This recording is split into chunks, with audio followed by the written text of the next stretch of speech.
தான் அதிகமாய் நேசிக்கிற குமாரன் யாரு? ஏசா. ஹல்லேலூயா. அப்பாவுக்கு யாரும் பிடிக்கும்? யாக்கோபை விட ஏசாவை தான் பிடிக்கும். ஆக்கு ருசியா சாப்பாடு எல்லாம் வேட்டையாடி கொண்டு வந்து என்ன பண்ணுவாரு? வாய் ருசியா என்ன பண்ணுவாரு? கொடுத்து. அதனால தனி பிரியம் யார் மேல? ஏசா மேல. ஹல்லேலூயா. அப்ப பாருங்க, அவன் சத்தம் விட்டு அழும்போது தகப்பன் எப்படி இருக்கும்? எப்படி இருக்கும்? ரொம்ப கஷ்டமா இருந்திருக்கும், வேதனையா இருந்திருக்கும். ஹல்லேலூயா. பாருங்க, அவன் அழுததை பொறுத்து கொள்ள முடியாத ஈசாக்கு அவனுக்கு 4 ஆசீர்வாதம் கொடுத்தான். ஹல்லேலூயா. அதுல ஒரு ஆசீர்வாதம் மட்டும் தான் சொல்ல போறோம். என்ன பாருங்க, 40ஆம் வசனத்துல, நீ மேற்கொள்ளும் காலம் வரும். ஹல்லேலூயா. ஹல்லேலூயா. 10:30 தூங்கினா ஒண்ணும் பண்ண முடியாது. 2 மணி வரைக்கும் இருக்கு. தான் அதிகமாக நேசிக்கிற ஒரு குமாரனுக்கு என்ன கொடுக்குறான்? ஆசீர்வாதம் கொடுக்குறான். நீ ஜெயிக்கிறதுக்கு ஒரு காலம் என்ன பண்ற? ஹல்லேலூயா. அப்ப எல்லாரும் கூட வந்துரும். அப்படி ஒரு ஆசீர்வாதம் என்ன பண்றாரு? கொடுக்குறாரு. ஹல்லேலூயா. பாருங்க, யாக்கோபுக்கு ஆசீர்வாதத்தை கொடுத்தாலும் அது ஏசா ஜெயிக்கிற வரைக்கும் தான். புரியுதுங்களா? யாக்கோபு ஆசீர்வாதத்தை வாங்கிட்டு போயிட்டான், நானா வாங்கிட்டான். ஆனா அங்க ஒரு ட்விஸ்ட் வச்சாரு. யாரு? ஈசாக்கு. ஏசா கிட்ட, நீ அவனை ஜெயிச்சா என்ன பண்ணுவ? உனக்கு தான். நீ அவனை மேற்கொண்டது ஒரு நாள் வரும், அப்படி என்ன பண்ணுவ? மேற்கொள்ளுவாய். ஹல்லேலூயா. ஆண்டவர் நம்ம என்ன சொல்றாருன்னா, நாம மேற்கொள்றதுக்கு டைம் வச்சிருக்கிறார். ஹல்லேலூயா. நாம எப்ப மேற்கொள்றோமோ அப்ப எல்லாமே நம்முடையதாய் மாறும். நம்ம ஏமாற்றினார்களா விட்டுட்டு போயிட்டு நம்ம ஏதாவது நம்மள ஏழமா பேசுறா விட்டுட்டு நமக்கு டைம் வச்சிருக்கிறார் ஆண்டவர். ஹல்லேலூயா. அந்த நாள்ல நம்ம என்ன பண்ணோம்? காமிக்கணும். அது வரைக்கும் என்ன பண்ணோம்? நீங்க பார்த்தீங்கன்னா இந்த 41 கடைசி வருஷம், என் சகோதரனாகிய யாக்கோபை கொன்று போடுவேன் என்று என்ன பண்ணான்? அவன் நினைச்சாலும் என் தகப்பன் சாதன வரைக்கும் என்ன பண்ண அவன் என்ன பண்ண மாட்டான்? கை வைக்க மாட்டேன். ஏன்னா கையை வச்சுன்னு வச்சுக்கோ, என் அப்பா என்ன பண்ணுவாரு? நீ மேற்கொள்ளுவாய் நான் அப்படி அவனுக்கு சொல்லியிருக்கேன். ஏன் அவசரப்படுற? அப்படி கேள்வி பார்த்துக்கிறான். என்ன பண்ணான்? கொல்லணும்னு நினைச்சவன் என்ன பண்ணல, சைலண்டா இருந்தான். ஏன்னா எனக்கு கொடுத்த வாக்குதத்தை கண்டிப்பா என்ன பண்ணோம்? நிறைவேறும். ஹல்லேலூயா. அப்ப ரொம்ப பொறுமை அவசியம். எட்டும் போது என்ன பண்ண கூடாது? செஞ்சு மாட்டிக்க கூடாது. யோசேப்பு அதனால தான் மாட்டிக்கிட்டான். ஆண்டவர் சப்போர்ட் பண்ண பொறுமையா வெயிட் பண்ணிடணும். போய் உலகை விட்டா தூக்கி கொண்டாங்க, கூட்டிட்டு போட்டாங்க. ஹல்லேலூயா. வாக்குதத்தை நிறைவேறுவதற்கு ரொம்ப ரொம்ப பொறுமையா இருக்கும். ஹல்லேலூயா. பாருங்க, இந்த 1ஆம் வசனத்திலிருந்து இந்த 40ஆம் வசனம் பாத்தீங்கன்னா ஒரு காரியம் சொல்லுதுன்னா, காரியம் சொல்லுதுன்னா, தகப்பன் தன் பிள்ளை, மூத்த பிள்ளை ஆசீர்வதிக்க ஆசைப்படுறாரு. இது அம்மா கேட்டு இளைய பிள்ளை என்ன பண்ணோம்? ஆசீர்வதிக்க நினைக்குது. அதனால என்ன பண்ணுது? மூத்த மகனுடைய வஸ்திரத்தை போட்டு என்ன பண்ணுது? ஏசா கிட்ட என்ன பண்ணுது? அனுப்புது. அவன் போய் என்ன பண்ணான்? என் பேரு ஏசா அப்படி சொல்லி என்ன பண்ணான்? ஆசீர்வாதத்தை வாங்கிக்கிறான். இதுதான் ஒரு ஸ்டோரி. ஹல்லேலூயா. நீங்க பாத்தீங்கன்னா இதுதான் புதிய ஏற்பாட்டு புத்தகம். ஹல்லேலூயா. புதிய ஏற்பாட்டு புத்தகம் ஒழிஞ்சதுக்கு ஒரு மிகப்பெரிய ரகசியம் இதுதான். நீங்க பாத்தீங்கன்னா ஏசா நம்முடைய ஆண்டவராக இயேசு கிறிஸ்துவுக்கு ஒரு முன்னடையாளமான ஒரு மனிதன். நீங்க பாத்தீங்கன்னா யாக்கோபுக்கு மூத்தவன் யாரு? நமக்கு மூத்தவர் யாரு? ரோமர் 8:20 போட்டிருக்கு, நம்முடைய சகோதரனாகிய இயேசு. ஹல்லேலூயா. யாக்கோபுக்கு ஏசா மூத்தவர் போல நமக்கு மூத்தவர் யார் தான்? இயேசு. நீங்க பாத்தீங்கன்னா யாக்கோபு ஏசாவுடைய பேரை சொல்லி அப்பாட்ட என்ன பண்றான்? நாம இயேசுவின் பேரை சொல்லி பிதாட்ட ஆசீர்வாதம் வாங்கிடுறோம். அப்படிதானே? என் நாமத்தினாலே நீங்க எதை கேட்டாலும் என்ன பண்ணுவாரு? கொடுத்துருவாரு. ஏசா கிட்ட போயிட்டு நான் தான் யாக்கோபுன்னு சொன்னாங்க, என்ன பண்ணிருப்பான்? போடா வெளியே, என் பையன் வரணும் அப்படின்னு இருப்பான். ஹல்லேலூயா. அவன் ஏசா அப்படின்னு சொன்னதால நம்ம அப்பா என்ன பண்றாரு? டீ கொடுத்துட்டாரு. நாம இயேசு அப்படின்னு பிதா என்ன பண்றாரு? டீ கொடுத்துட்டாரு. ஹல்லேலூயா. ஹல்லேலூயா. நீங்க பாத்தீங்கன்னா ஒரு வசனம் பாருங்க, இதுல 33ஆம் அதிகாரத்துல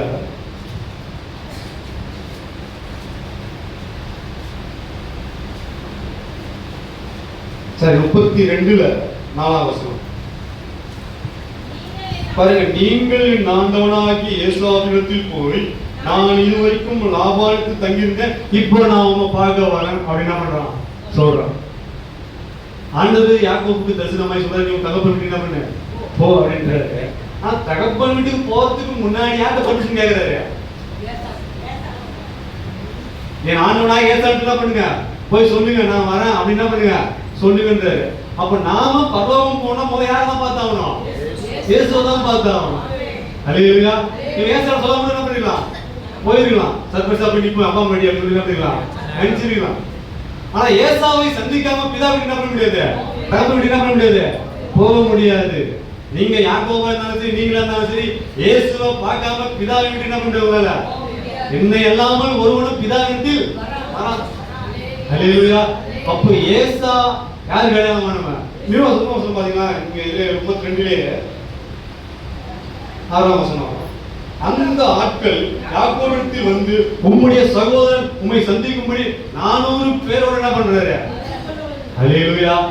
நாம பிதாவின் வீட்டுக்கு போகும்போது நம்ம சந்திக்கும்படி 1000 தூதரோட ஆண்டவர் என்ன பண்ணுவாரு? எதிர்கொண்டு வருவார்.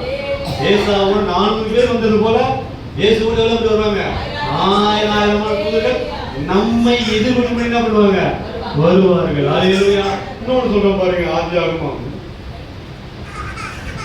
27ஆம் அதிகாரத்துல 27வது வசனத்துல கடைசியில போட்டிருக்கு, அவனை தானியத்திலும் திராட்சை ரசத்திலும் என்ன பண்ண? ஆதரித்தேன். அல்லேலூயா. எதுல ஆதரிச்சாரா யாக்கோப? தானியத்திலேயும் திராட்சை ரசத்திலும் என்ன பண்ண? அது யாருக்கு சொந்தமானது? ஏசாவுக்கு சொந்தமானது. ஆசீர்வாதம் யாருக்கு சொந்தமானது? ஏசாவுக்கு சொந்தமானது. அப்புறம் தானியா அப்பா அப்பமும் திராட்சை ரசம் என்ன பண்ணிட்டேன்?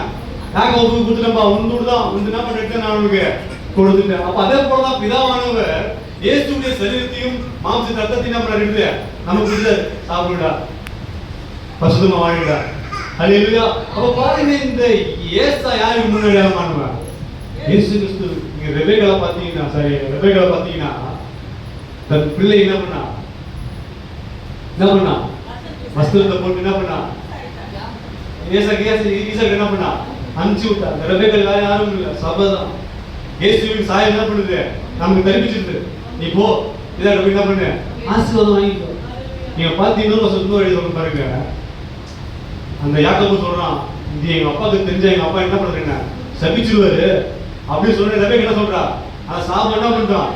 அப்ப சபை என்ன பண்ணுதுன்னா, உங்க மேல வர சாபத்தை தான் எடுத்துக்கொண்டு உங்களை ஆசீர்வாதத்தின் பாதையில் நடத்துகிறது. அல்லேலூயா. சபையுடைய பிரதான நோக்கம் என்னதான்?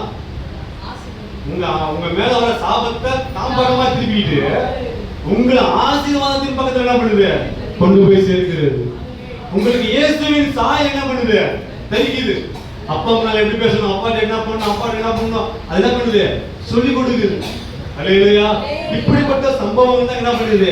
எழுதியிருக்கிறது. ஆனா பாருங்க, இங்க ஏசாவுக்கு யாக்கோபு சொல்றான், நீ அவன் என்ன பண்ணுவ? மேற்கொள்ளும் காலம் வரும். நீங்க பாத்தீங்கன்னா யாக்கோபுக்கு 2 காரியம் இருக்குது. என்ன காரியம் இருக்குது? ஏதோ இருக்குது புரியுங்களா? ஏசாவுடைய ஆசீர்வாதம் யார்கிட்ட இருக்குது? ஏசாவுடைய சேஷபுத்திர யார்கிட்ட இருக்குது? அவன்கிட்ட தான் இருக்கு. அல்லேலூயா. அப்ப ஏசாவை மேற்கொள்ளும் பொழுதுதான் இது 2 யார்கிட்ட வரும்? யாக்கோபு சாதாரணமான ஆள் கிடையாது. தேவனோடும் மனிதனோடும் போராடி மேற்கொண்ட ஒரு மனிதனை இவன் என்ன பண்ணி ஆகணும்? எப்பயுமே ஆண்டவர் பாத்தீங்கன்னா நம்மள கூட பெரிய பலத்தாரி விட போத விடுவாரு. அல்லேலூயா. ஒரு நோஞ்சாங்கிட்ட நம்ம தூக்கி போட்டு மெதி வச்சுட்டு போயிடலாம். பாடி பில்டர் தான் பண்ணி என்ன பண்ணுவாரு? நிறுத்துவாரு. அந்த செல்வா வேலுக்கு தான் இருந்துச்சு, பெரிய பர்வதம் இருந்துச்சு. ராவிதுக்கு முன்னாடி பெரிய கோலியாத் தான் இருந்தான். அல்லேலூயா. அல்லேலூயா. அப்போ உங்களுக்கு முன்னாடி தான் நிற்கும், பேசாதான் நிற்கும். ஆனா அது ஜெயிக்க போறோம். அல்லேலூயா. இந்த யாக்கோபு, இந்த ஏசா, இந்த யாக்கோபு மேற்கொள்றது சாதாரணமான விஷயமே கிடையாது. ஒரு தேவனோடு போராடிய தேவன் அவனால தேவனால என்ன பண்ண முடியல, ஜெயிக்க முடியல. அப்படிப்பட்ட ஒரு போராடுகிறவர். அல்லேலூயா. போராடுகிறவரோடு நாம என்ன பண்ணோம்? போராடித்தான் ஆகணும். ஏன்னா நம்ம ஆசீர்வாதம் யார்கிட்ட இருக்குது? அங்கதான் இருக்குது. நம்முடைய சேஷ்ட புத்திரபாவம் எங்கதான் இருக்குது? அங்கதான் இருக்குது. அவன் அதை விட்டு தர மாட்டான். யாரு? யாக்கோபு தரவே மாட்டான். விட்டு தர வந்தா சரி போகும்போது மனுஷன தேவம் பண்ண என்ன பண்ண வச்சு அப்பா வீட்டு தோத்து பாக்குறாங்க, அம்மா வீட்டு தோத்து காலையில வேலை வந்தா என்ன பண்ணிருப்பான்? கொடுத்துருப்பான். அல்லேலூயா. பாருங்க இவன் எப்படி அவனை மேற்கொண்டான். நீங்க இன்னொரு நல்லா புரிஞ்சுங்க. இந்த 27ல நம்ம கடைசி வசனம் வாசிக்கலாம். யாக்கோபை தன் தகப்பன் ஆசீர்வதித்தது நிமித்தம் ஏசா யாக்கோபை என்ன பண்ணா? பகைத்து, என் தகப்பனுக்காக துக்கிக்கும் நாட்கள் வரும், அப்பொழுது அவன் என்ன பண்ணுவேன்? கொன்று போடு. அப்ப அவனை கொன்றாதான், அவனை மேற்கொண்டதா என்னது அர்த்தம்? அப்படிதானே? ஒருத்தனை ஒரு ஜெயிக்கிறானா, ஒருத்தனை மேற்கொண்டானா, அவன் என்ன பண்ணுவான்? அவனை கொன்னுனாதான் சட்ட திட்டங்கள். அவன் தான் கொலை பார்த்தான். யாரு? ஏசா. ஏன் அவனை கொலை பார்த்து வகை தெரியும். அப்பதான் அவனை என்ன பண்றீங்க? மேற்கொள்ள முடியும். அவனை கொல்ல முடியுமா? யாக்கோபை அவனை கொண்டுதான் என்ன பண்ண முடியும்? மேற்கொள்ள முடியும். அது எப்படி நடந்துச்சு? அதுதான் நமக்கு நான் சொல்ல போறேன். வாசிங்க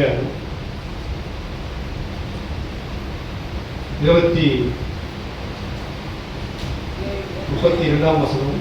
சரி, 32வது அதிகாரத்துல 24வது வசனம், கடைசி 2 வரி மாத்திரம் வசனம்.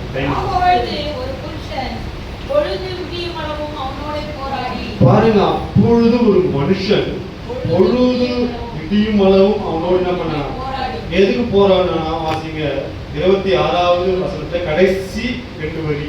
நீர் என்னை ஆசீர்வதித்தால் ஒழிய உண்மை நினைப்ப மாட்டேன், போக விட மாட்டேன். ஹல்லேலூயா. என்ன ஆசீர்வாதம் கேட்டுப்போம் சொல்லுங்க. அவன் என்ன இல்ல ஆசீர்வாதம். 4 முன்னாடி 13 பிள்ளைங்க இருக்காங்க, 2 பரிவாரம் இருக்குது, ஒட்டகம் இருக்குது, கழுதை இருக்குது, எல்லாமே இருக்குது. அப்ப எதுக்கு அவன் போராடி ஜெபிக்கணும்? நம்ம ஜெபம் பண்ணுவோமா? ஒரு டிவி வந்தாலே நம்ம என்ன பண்ண மாட்டோம்? ஜெபம் பண்ண மாட்டோம். அதே பார்த்துருக்கோம். எப்படி 2 பரிவாரம் இருக்குது, நம்ம 4 மனைவிமார் இருக்காங்க, 13 பிள்ளைங்க இருக்குது, ஏராளமான குதிரைகள், ஒட்டகம். அப்ப எதுக்காக நம்ம என்ன பண்றோம்? அவன் ஒருத்தர் ஜெயிக்க வரான். ஹல்லேலூயா, ஹல்லேலூயா. இப்ப இவனுக்கு 2 விஷயம் தேவை. ஒண்ணு என்னது? ஆசீர்வாதம். ரெண்டாவது சேஷ்ட புத்திரம். ஒண்ணு ஆசீர்வாதம். 2 விட்டு என்ன லேசாவுக்கு யாக்கோபுக்கு மனசு இல்ல. இப்ப இவனை மேற்கொள்ள வரத்தாங்க போயிடுமா அப்படிங்கிற ஒரு பயம். அதனால நீர் என்னை ஆசீர்வதித்தால் ஒழிய உங்க என்ன பண்ண மாட்டேன், போக விட மாட்டேன். அடுத்து பாருங்க, கேட்கிறாரு, உன் பேரு ஆண்டவருக்கு தெரியுமா தெரியாதா? இவர் எப்ப கேட்டுருக்கோம் முதல்ல உன் பேர் என்னன்னு?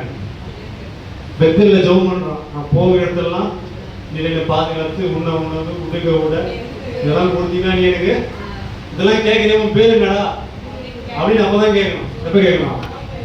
கேட்டா எப்பதான் கேட்டுக்கணும். நீங்க ஒருத்தர் முறையா பார்க்க அவரு வாட்டி சொல்லி அப்படின்னு கேட்பீங்க. ஒரு 20 வருஷம் பழகிட்டு உன் பேர் என்னன்னு கேட்பீங்களா? கைத்த மட்டும் அடிமானா? ஒருவரை முதல்ல சந்திக்கும் போது என்ன பண்ணுவாங்க? அவன் பேர் என்னன்னு கேட்பாங்க. ஹல்லேலூயா. இப்போ பாருங்க, இந்த யாக்கோபு என்ன ஆசீர்வாதம் கேட்டிருப்பான் அப்படின்னு பாத்தீங்கன்னா, உம்முடைய கையால என்ன பண்ணும்? கொன்று போடும். ஹல்லேலூயா, ஹல்லேலூயா.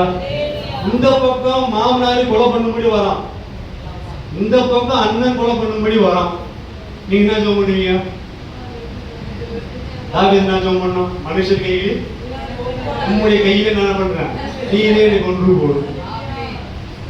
இந்த யாக்கோபு ராம் முழுவதும் ஏன் போராடுனா, நீர் என்னை கொன்று போடும் ஐயா, உங்களுடைய கையில கொன்று போட, எங்க அண்ணன் கையில சாகிறத விட, இந்த என் மாமனார் கையில மாட்டி சாகிறத விட, உம்முடைய கையில ஆண்டவர் சொல்லிப்பாரு, வாட கொண்டு நான் சொல்லிப்பாரு, நான் அவனை கொல்ல மாட்டேன், அவனை கொல்ல மாட்டேன். இல்ல நீ கொண்டே ஆகணும், நான் உங்களை கூட நான் போறேன், அவனை கொல்ல மாட்டேன், உன் கொலை போய் ஏமல வருமா அப்படின்னு சொல்லிப்பாரு. இப்படியே சண்டை போட்டு இருந்தாங்க. நீங்க பாத்தீங்கன்னா இதே வசனத்துல 30ஆம் அதிகாரத்துல வாசிங்க. சரி, 30ஆம் வசனம் வாசிங்க. அப்பொழுது யாக்கோபு, நான் தேவனை கண்டேன், உயிர் தப்பி என்ன பண்ண? பிழைத்தேன். ஹல்லேலூயா. உயிர் தப்பி நம்ம ஒரு பிரச்சனையில மாட்டி வெளியே வரும்போது தான் சொல்லுவான், போன உசுறு திரும்பி வந்துச்சுடாப்பா. என்ன சொல்லுவோம்? போன உசுறு திரும்பி வந்துச்சு சொல்லுவோம். நீங்க பாத்தீங்கன்னா ஏன் உன் பேர் என்னன்னு கேட்டீங்களா? அங்க யாக்கோபு என்கிற ஒரு மனிதனை ஆண்டவர் கொன்று போட்டார். இஸ்ரவேல் என்கிற ஒரு மனிதனை பிறக்க பண்ணினார். ஹல்லேலூயா. அவனை இஸ்ரவேலாய் மாற்றி அப்புறம் என்ன பண்ணாரு அவனை பாருங்க. அப்பொழுது யாக்கோபு இல்ல 29ஆம் வசனம் வாசிக்கலாம். அப்பொழுது யாக்கோபு நாமும்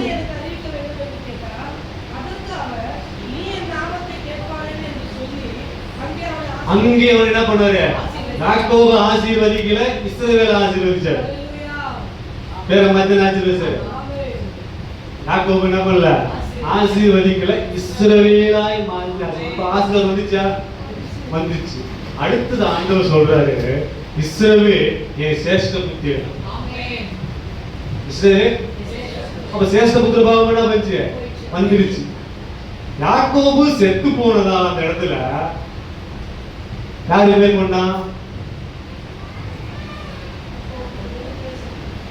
யாக்கோபு செத்து போயிட்டாங்க அந்த இடத்துல. இனி நீ யாக்கோபு இல்லன்றார் ஆண்டவர். இனி நீ யாக்கோபு இல்ல, நீ யாரு? இஸ்ரவேல். அப்ப யாக்கோபு என்ன பண்ணான்? முடிஞ்சிச்சு ஸ்டோரி. யாக்கோபு இல்ல. இப்ப யாக்கோபு அங்க மரித்தானுங்கிறது தான் அர்த்தம். அங்க மரித்து இஸ்ரவேல் ஆண்டவர் என்ன பண்றாரு? உயிர்ப்பிச்சிட்டாரு. இப்ப இந்த யாக்கோபு அங்க மரித்து போனதால ஏசா என்ன பண்ணான்? மேற்கொண்டு போனான் யாக்கோபை. புரியுதா இல்லையா? நீ அவனை மேற்கொள்வாய், நீ அவனை மேற்கொள்ளும் காலம் வந்து சொன்னார் பார்த்தீங்களா? அதுதான் அந்த காலம். யாக்கோபு உன் பேர் என்ன? இனி உன் பேர் என்ன இல்ல, யாக்கோபு இல்லைன்னு சொன்னார் பார்த்தீங்களா? அப்பவே யாக்கோபு ஜோடினாச்சு, முடிஞ்சு போச்சு. இஸ்ரவேல்ங்கிற ஒரு மனிதன் பிறந்தான். அந்த மனிதனை ஆண்டவர் என்ன பண்ணாரு? ஆசீர்வதித்தார். அந்த மனிதனைத்தான் என் சேஷ்ட புத்திரன் என்று ஆண்டவர் என்ன பண்ணாரு? சொன்னார். இப்ப யாக்கோபுடைய சேஷ்ட புத்திர வாகமும் ஆசீர்வாதமும் எங்க போயிடுச்சு? எங்க போச்சு? ஏசாயில போயிடுச்சு. நீ அவனை மேற்கொள்வாய் வாக்குத்தத்தனாச்சு, நிறைவேறினது. நீங்க பாத்தீங்கன்னா அப்புறம் ஏசா வரான் யாரை சந்திக்கும்படி? யாக்கோபை சந்திக்கும்படி. வந்த உடனே ரெண்டு பேரும் என்ன பண்றாங்க? கொலை பண்ண வந்தவன் ஏன் கொலை பண்ணல?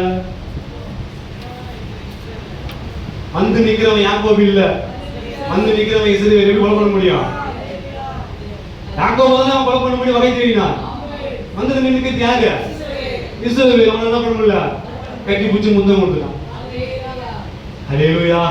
அப்ப பாருங்க, வாக்குத்தத்தத்தை நமக்கு ஆண்டவர் மேற்கொள்ளுவாய் என்று சொன்னால் அந்த வாக்குத்தத்தத்தை நம்முடைய வாழ்க்கையை கண்டிப்பாய் நிறைவேறும். ஒரே ஒரு சொல்லி முடிச்சிடலாம். இந்த 34 நீங்க பாத்தீங்கன்னா